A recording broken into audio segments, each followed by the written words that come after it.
Benvenute e benvenuti a questo nostro speciale dedicato al 25 aprile, data che segna per il nostro paese la liberazione dalla dittatura fascista e dalla occupazione nazista e la genesi della nostra democrazia, guardando, come recita il titolo, alle vicende di quel tempo nella declinazione al femminile, riconosciuto appieno il ruolo attivo e combattente delle donne nella lotta partigiana. Per parlare delle donne nella Resistenza ci troviamo a Feltre, ringraziando per l'ospitalità, nella casa di Dolores Bortolas, già avvocata, che è in uscita con una iniziativa editoriale che racconta delle vicende che videro coinvolta la madre e un gruppo di giovanissime feltrine nella lotta partigiana. Dolores, quanto è stata presente la parola resistenza nella tua vita? Io credo che la parola resistenza, parola partigiani, eccetera, sia stata sempre nel nostro lessico familiare, fin da quando ero piccola. La mia famiglia è una famiglia canterina, per cui cantavano tutte le canzoni dell'epoca della Resistenza e in particolare io ricordo quando sarà abolito il capitale, che io da piccola dicevo quando sarà abolito il capitano. Quando sarà abolito il capitale e splenderà il bel sol dell'avvenire. La parola, la resistenza, i fascisti cattivi, parlo di quando ero piccola, è sempre stata nella mia famiglia. Netta la separazione bene e male. Sì, nettissima. Tedeschi cattivi, partigiani buoni, netta, proprio non ce n'era. Però io ero piccola, capivo, non capivo. In qualche modo questa parola ha segnato poi la tua vita, il tuo impegno, poi anche quello che è stato l'impegno politico nel tempo. È sempre stato un valore che io mi sono portata dietro, prima inconsapevolmente, poi più consapevolmente. Sì, resistenza è sempre stata nelle cose della mia vita.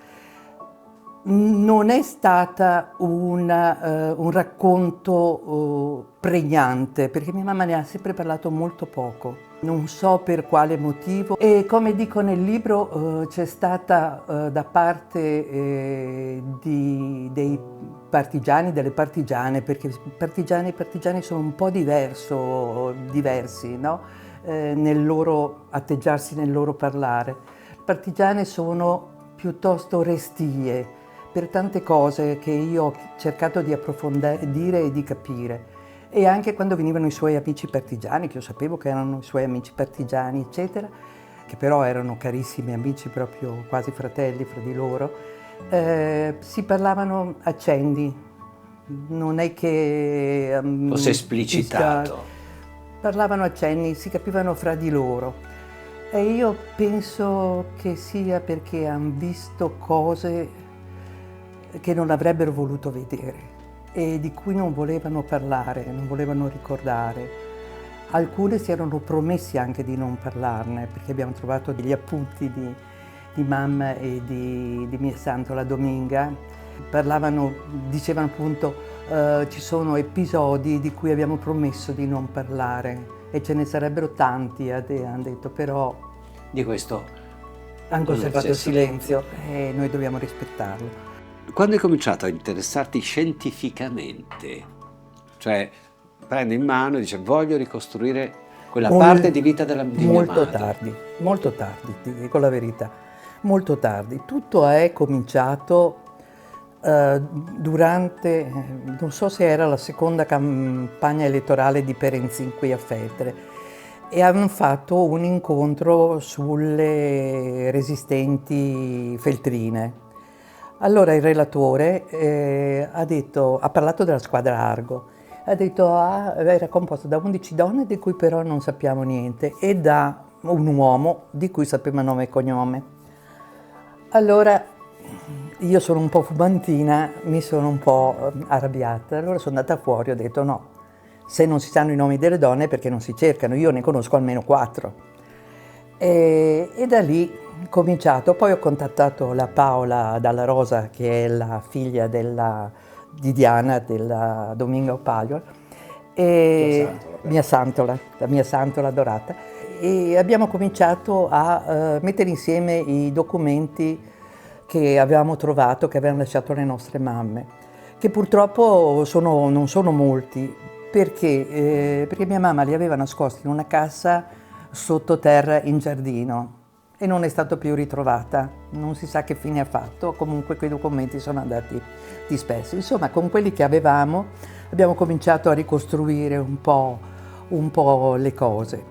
Poi ci è capitato di andare a un incontro a Pedavena sul 25 aprile e lì sono state mostrate delle foto, fra cui foto che ritraevano mia mamma e mia santola e mia zia, in una visita a dei partigiani ammalati o feriti che erano ricoverati all'ospedale al mare di Venezia. E era una foto così bella, io mi sono alzata e ho detto, beh, queste ragazze sono mia mamma, mia zia, mia santola e altre due partigiane, una non sappiamo niente ma l'altra la conosciamo. E così ho parlato di cosa sapevo fino allora. E allora c'erano presenti il gruppo delle Resistenze, e la quale hanno detto, ah ma che bella storia quella di figlie che raccontano delle loro madri, perché non facciamo un incontro? Allora l'anno successivo abbiamo fatto un incontro, dopodiché dall'incontro ho detto perché non mettete su carta queste cose che ci avete raccontato, e così è nata questa pubblicazione. Allora in questo periodo ho approfondito. Che cosa hai scoperto che poi i lettori troveranno leggendo questo Ho libro? scoperto, prima di avere un legame fortissimo con mia madre, sulle idee, perché ho scritto quello che ho scritto in 2 nottate, la stesura quasi finale, poi ci ho lavorato dietro, ma la stesura era quella. E poi, confrontando i documenti che ho trovato dopo, ho trovato quello che io avevo pensato era effettivamente reale.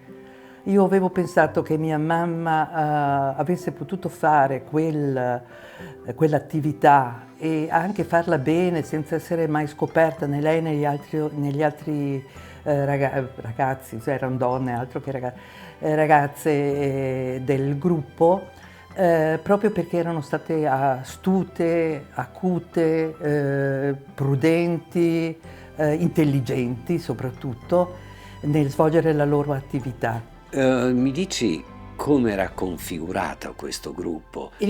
Argo. Argo. E tua mamma era a capo di questo gruppo? Sì, era la responsabile. Allora mia mamma è stata, e anche questo io l'avevo detto e poi era vero, poi ho scoperto che era vero. Mia mamma lavorava allora in cooperativa a Pedavena, faceva la commessa e vedeva passare tutto il paese attraverso la cooperativa. Se potessi avere 1000 lire al mese, senza esagerare sarei certo di trovare tutta la felicità. Lei aveva già sentimenti antifascisti e quindi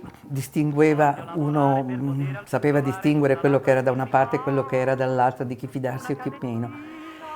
Ma era stata anche studiata in questo periodo, ho scoperto poi nelle carte che ho trovato, era stata studiata dai partigiani, per cui poi è stata praticamente chiamata a entrare a far parte attraverso un episodio che racconto nel libro. E lei per esempio vedeva in cooperativa questo Anto, che lei non sapeva allora chi fosse, sapeva che era di Padova, sapeva che i suoi avevano una casa a Pedavena, ma non sapeva perché fosse lì, pensava addirittura fosse un bolzanino, si fidava poco. E quando è stata chiamata da Vittore Gorza, famoso per noi Sempronio, il primo sindaco di Pedavena dopo la liberazione, è stata chiamata a casa con una scusa dalla nipote e gli ha detto poi, quando esaurita la scusa, gli ha detto passa per la stalla che lo zio vuole salutarti.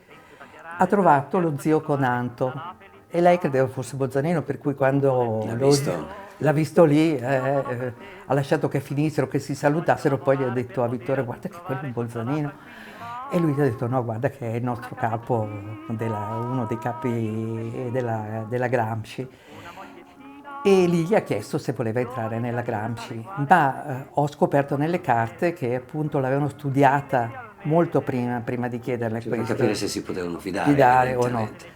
Poi all'inizio ha fatto la staffetta, ha fatto cose, ma quasi subito gli hanno detto di organizzare una squadra di donne che dovevano fare le spie praticamente, guardarsi intorno, dire i movimenti delle truppe, se sentivano qualcosa, riferire.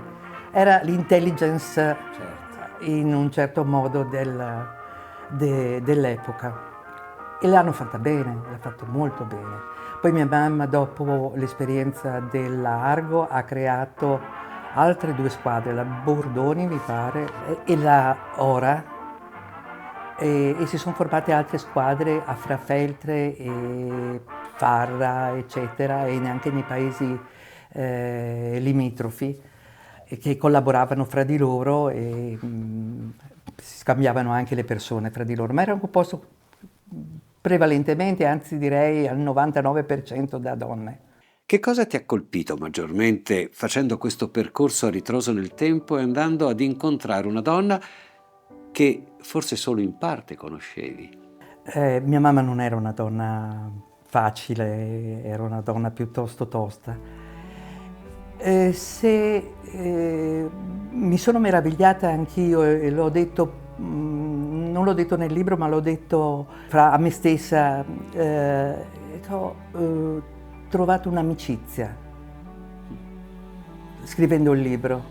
Ho trovato un'amicizia perché ho trovato che tutto sommato la pensavo come lei, cioè il suo percorso io lo sapevo. A un certo punto dico, sono state donne invisibili, si sono nascoste dietro il loro essere giovani, paesane, così un po' sciocchine, un po' stupidelle. E ho trovato che mia mamma aveva dichiarato, non so dove, me l'ho trovato in un documento, che diceva: cosa mi ha salvato? La mia faccia da stupida. Stupida non era, lo si vede, non aveva certo la faccia da stupida, ma mi ha salvato la mia faccia da stupida.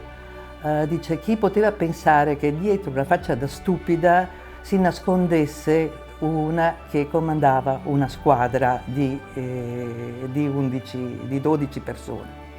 Ecco, quindi per esempio questo, io c'ero arrivata da sola, ma l'ho trovato scritto da mia madre e ho capito che la conoscevo meglio di quanto non credessi e che potevo esserle amica, non solo amica nel senso di lavoro, sì. Non amica del cuore, certo. Amica nel senso, avrei forse, se avessi avuto il suo coraggio, che non so se l'avrei avuto, avrei fatto come lei, ecco. Avresti seguito quel percorso? Sì. Fischia il vento, urla la bufera, scarpe rotte, pur bisogna andare a conquistare la... Tu dici di donne invisibili, sì, durante la parte conclusiva della Seconda Guerra Mondiale,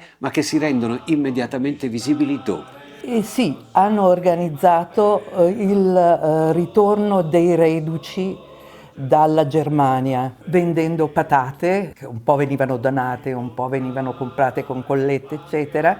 Vendevano patate, ricavavano del denaro, affittavano un mezzo per andare o a Merano o a Bolzano, dove confluivano i prigionieri liberati. Prima andavano, con i soldi, andavano anche a Pescantina, gli piaceva molto ricordare questo, a comprare mele, perché quando tornavano questi reduci erano talmente sfiniti, talmente stanchi, talmente provati, che volevano solo o bere o mangiare mele, perché era l'unico cibo che riuscivano a tenere giù. E loro li informavano di cosa succedeva nelle loro case, se avevano notizie, e li riportavano a casa.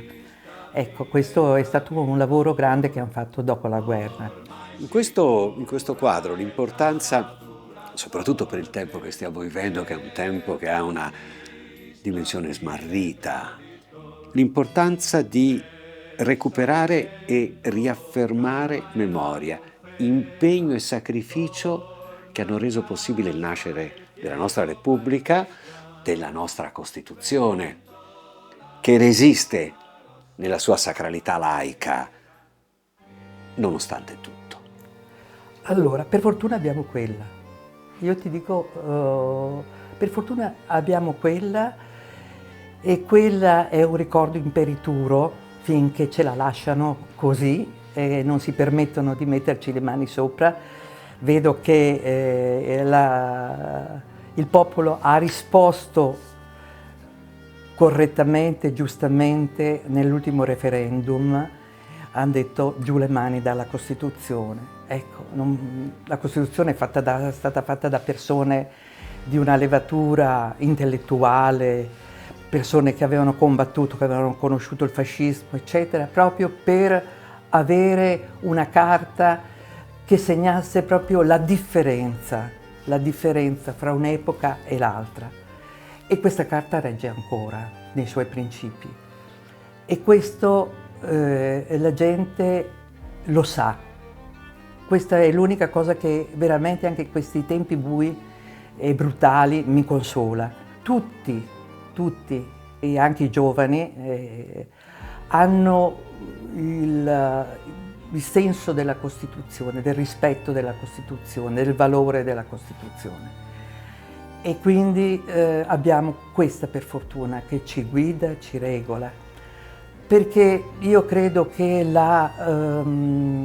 l'esperienza partigiana, resistenziale, la luce di questa esperienza si stia lentamente spegnendo. Quando saremo morti noi, che siamo la seconda generazione, la terza non so quanti ci sono, quanti in casa hanno sentito parlare della Resistenza e quanti hanno avuto voglia di sapere della Resistenza.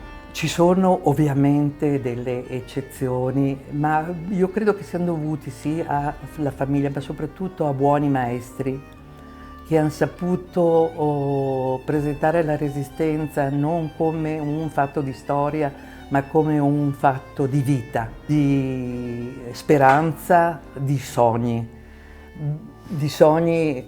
da concretizzare, ecco. E loro li hanno concretizzati, ci hanno dato 80 anni di pace. Alcune stime ci dicono che ci vorranno almeno 100 anni per raggiungere la parità di genere. Allora, dal ricordo di tua mamma a questo prossimo futuro, che noi speriamo sia evidentemente molto più breve dei 100 anni, ma è possibile che sia trascorsa da quella forza, da quella potenza, sia trascorsa tanta storia senza che si sia raggiunta la parità di genere?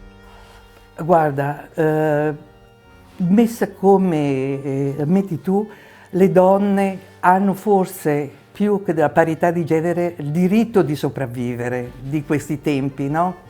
Perché abbiamo dovuto fare un nuovo reato, quello del femminicidio, quindi ci rendiamo conto lì da soli quanto poca parità ci possa essere. Cosa vuoi? Abbiamo fatto anche il femminismo, c'è stato anche il femminismo, abbiamo ottenuto il divorzio, abbiamo ottenuto soprattutto l'aborto, eccetera, però ancora si discute, se ne discute, non sono mai, le conquiste delle donne non sono mai certe definitive, no? Non sono mai definitive. Fra poco ci toglieranno anche il voto, penseranno, qualcuno l'ha anche pensato, di togliere il voto alle donne. Le donne devono sempre lottare se vogliono qualcosa.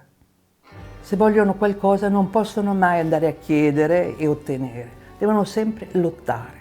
Lottare e lottare. Poi tu come donna devi sempre dimostrare di essere più brava. Più brava, vero? C'è Sì. questo problema. Più brava, avere più capacità, eccetera. Vogliamo concludere questo nostro appuntamento, questo speciale che abbiamo voluto dedicare al 25 aprile, nel quale ci siamo concentrati su qualcosa che sta nascendo, perché questo libro uscirà tra qualche settimana.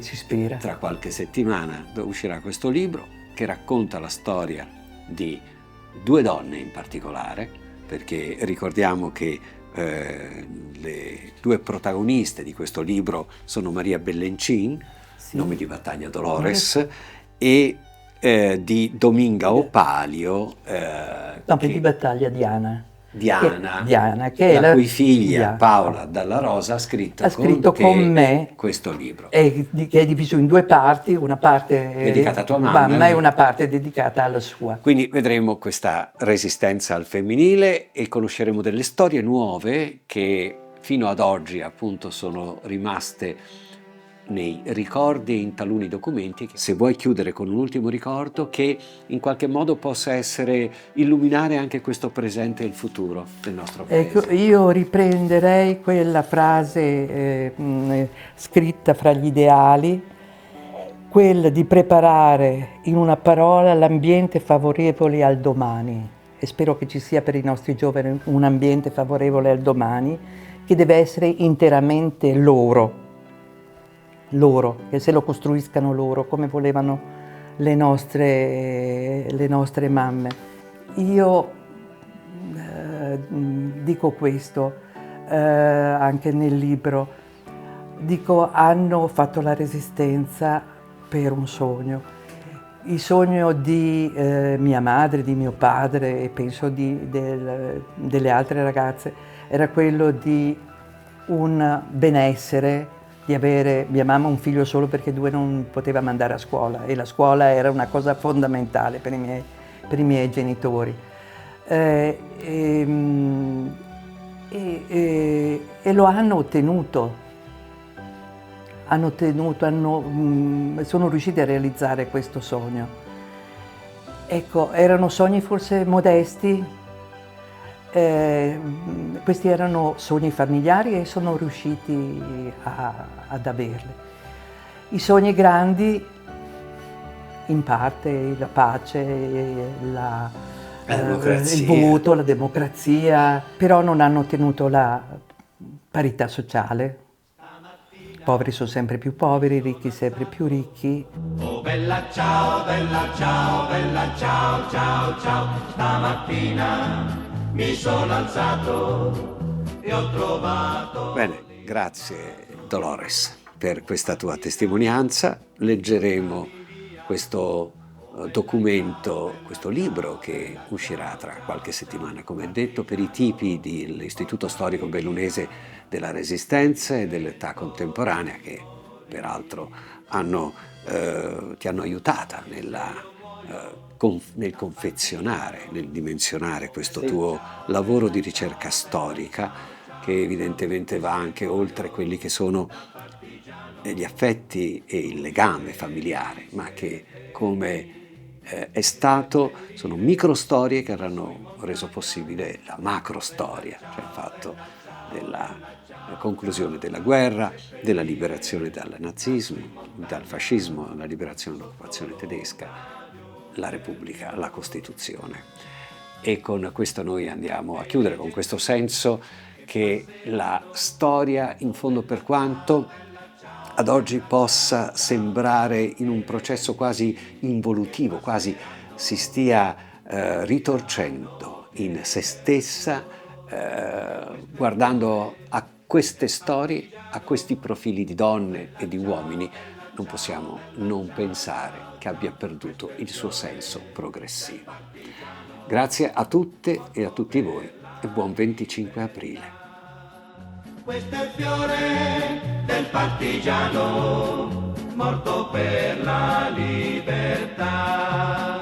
Questo è il fiore del partigiano morto per